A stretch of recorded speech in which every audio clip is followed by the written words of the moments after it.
Assalamualaikum warahmatullahi wabarakatuh. Innal hamdalillah wassalatu wassalamu ala Rasulillah wa ala alihi wa sahbihi wa man tabi'ahum bi ihsan ila yaumil qiyamah. Pemirsa yang semoga Allah rahmati dan Allah berkahi, apa sesungguhnya yang abadi di dalam perjalanan hidup manusia, melewati dan mengarungi waktu sampai ditegakkan hari kiamat? Mungkin ada yang menjawab, yang abadi adalah umurnya iblis, ketika Allah menetapkan bahwasanya iblis ditangguhkan ajalnya hingga hari kiamat. Jawaban itu benar, tetapi bukan satu-satunya jawaban. Tetapi sesungguhnya yang merupakan bagian dari keabadian adalah hakikatus sirah bainal haq wal batil. Sesungguhnya termasuk di antara perkara yang terus akan menjadi abadi bersama dan berjalan bersama kehidupan manusia, yaitu adalah tentang hakikat pertempuran antara yang hak dan yang batil, karena sesungguhnya yang hak dan batil akan selamanya tidak pernah berdampingan, kecuali mereka akan saling bertempur hingga hari kiamat. Perhatikan bagaimana kisah, lembaran-lembaran sejarah menampilkan kisah pertempuran yang hak dan yang batil itu tidak pernah berhenti. Bukankah Nabi Adam bertempur melawan iblis ketika menggodanya dalam kehidupan di surga sampai dalam kehidupan di dunia? Dilanjutkan Nabi Nuh, ketika Nabi Nuh mendawai orang-orang kafir, sampai kemudian Allah berikan pertolongan dengan kapal yang menjadi pembeda antara orang yang beriman dengan orang yang kafir. Sebagaimana Musa dihadapkan oleh Allah dengan satu musuh, yaitu adalah Fir'aun, sebagaimana Ibrahim pun Allah sediakan musuh, yaitu adalah Namrud.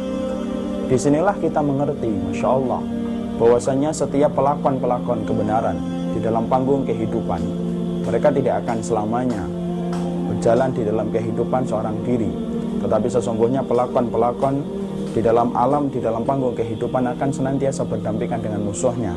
Dan musuhnya adalah pelakon-pelakon kebatilan yang mengusung apa yang diagendakannya, apa yang diagendakan oleh iblis untuk menghalangi dan menghasung manusia dari jalan kebenaran.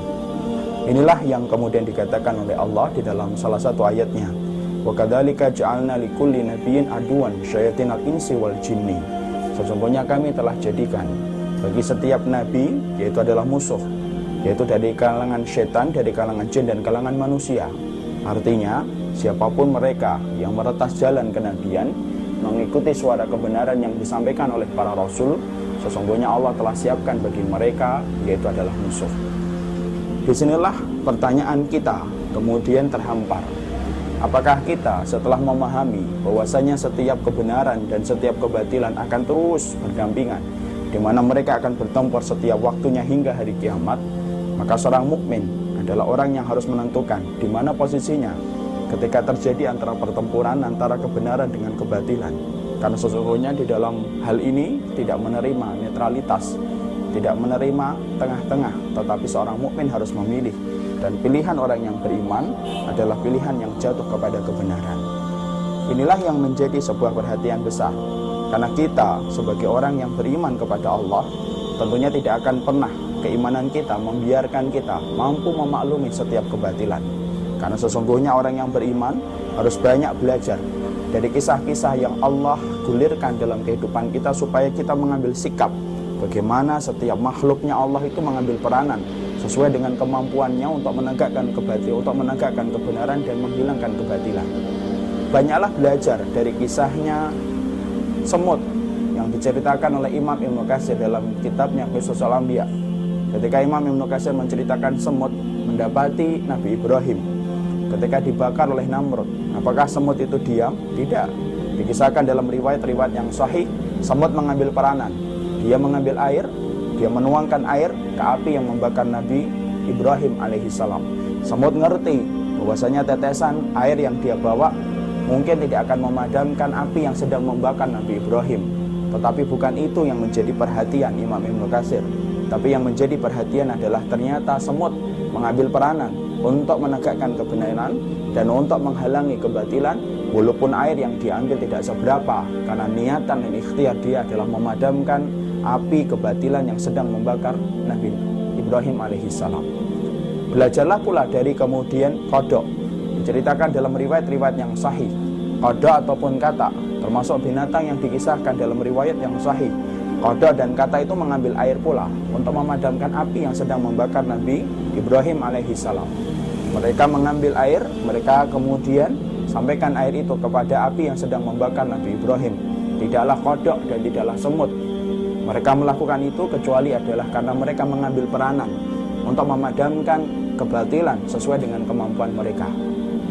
Maka perhatikan pula kisah yang disampaikan oleh Imam Al-Dhahabi, diceritakan pula oleh Imam Ibnu Hajar Al-Asqalani rahimahumullahu ta'ala, yaitu ketika menceritakan tentang peristiwa bangsa Mongol yang memasuki kota Syam. Tahukah kita, bangsa Mongol ketika memasuki kota Syam setelah mereka menjatuhkan Baghdad, maka sesungguhnya mereka itu membawa misi bagaimana mereka menyebarkan kristenisasi. Ada sebuah kisah nyata yang terjadi, itu adalah ketika pendeta sedang menyampaikan tentang ajaran Nasara untuk memasukkan orang ke dalam ajaran itu, maka dia sembari menghujat Rasulullah SAW. Maka di antara pembesar itu ada yang mempunyai anjing. Anjingnya ditali dalam sebuah atau kemudian diikat pada sebuah tempat. Ketika anjing itu mendengar pendeta menghujat, menghina Rasulullah SAW, ternyata kemudian anjing itu kemudian menampakkan giginya, taringnya, seakan-akan dia tidak suka dengan perkataan yang disampaikan oleh pendeta tersebut. Akhirnya dengan sekuat mampunya sang anjing melepaskan dirinya lalu menggigit sang pendeta ketika sang pendeta sedang berkobar-kobar semangatnya untuk menghujat Rasulullah. Digigit tangannya. Lalu kemudian orang berusaha untuk memisahkan pendeta itu dengan anjing yang sedang menggigitnya. Orang itu lalu berkata kepada sang pendeta, "Kamu ini menghujat Rasulullah. Anjing ini tidak terima ketika kamu sedang menghujat Rasulullah Sallallahu Alaihi Wasallam." Tapi ternyata pendeta itu berkata, "Tidak, anjing ini tuh menggigit saya karena dia melihat ada ancaman yang sedang mengancam dirinya. Sudah, ikat kembali saja anjingnya." Dikembali kemudian diikat lagi anjingnya. Lalu kemudian sang pendeta melanjutkan kembali. Maka dia kemudian melanjutkan hujatan kepada Rasulullah. Dia melanjutkan celaan kepada Nabi. Anjing itu kembali memperlihatkan taringnya. Bergemerutuk itu kemudian giginya dan berusaha untuk melepaskan, dan betul-betul lepas. Kemudian ketika anjing itu lepas, langsung digigit lehernya sang pendeta dan mati tersungkur hina digigit sang anjing ketika dia belum menyelesaikan kalimat hujatan yang dia sampaikan kepada Nabi. Tahukah kita, peristiwa itu menjadikan 40.000 orang, dikisahkan oleh Imam Ibnu Hajar, masuk Islam disebabkan peristiwa ketika mereka melihat anjing itu membunuh seorang pendeta yang menghujat Rasulullah SAW. Kisah-kisah ini saya sampaikan sederhana. Kalaulah semut, kalaulah kodok, dan kalaulah anjing, mereka ngerti bahwasanya pertempuran antara yang hak dan yang batil tidak pernah berhenti, dan mereka memberikan peranan sesuai dengan apa yang mereka mampu. Semut membawa air, kodok menjemput air, dan kemudian anjing menggigit dengan giginya ketika kemudian menerkam sang pendeta ketika menghujat Nabi. Pertanyaan kita sederhana, keimanan yang tertanam di dalam hati saya, tertanam di dalam hatinya antum, sudahkah kita mengambil peranan untuk kemudian kita memilih di antara hakikat pertempuran antara yang hak dan yang batil yang tidak pernah berhenti dalam setiap zaman dan setiap waktu. Dalam setiap lorong-lorong waktu selalu ada pertempuran antara yang hak dan yang batil. Maka tentukan apakah kita telah memberikan khidmah kita kepada Islam ataukah tidak. Jangan sampai kontribusi kita kalah dengan kontribusi semut. Jangan sampai kontribusi kita kalah sebagaimana kalahnya kontribusi kita dengan kodok. Jangan sampai kita kalah sebagaimana kontribusi anjing ketika dia tidak rela nabinya dihujat dan dicela oleh orang-orang kafir ketika mereka tidak menerima Rasulullah SAW.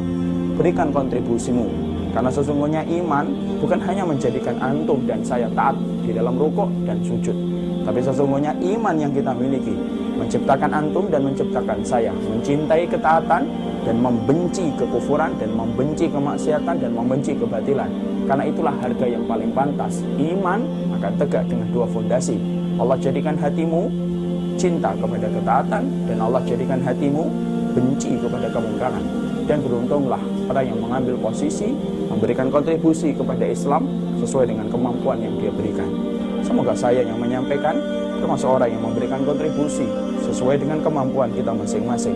Karena akan datang satu hari ketika Allah akan bertanya kepada kita, ketika Allah akan menghisap kita, bukan hanya Allah menghisap harta kita, tapi Allah akan menghisap apa yang telah kamu khidmahkan kepada Islam.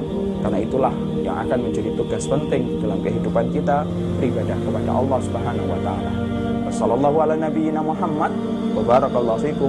Assalamualaikum warahmatullahi wabarakatuh.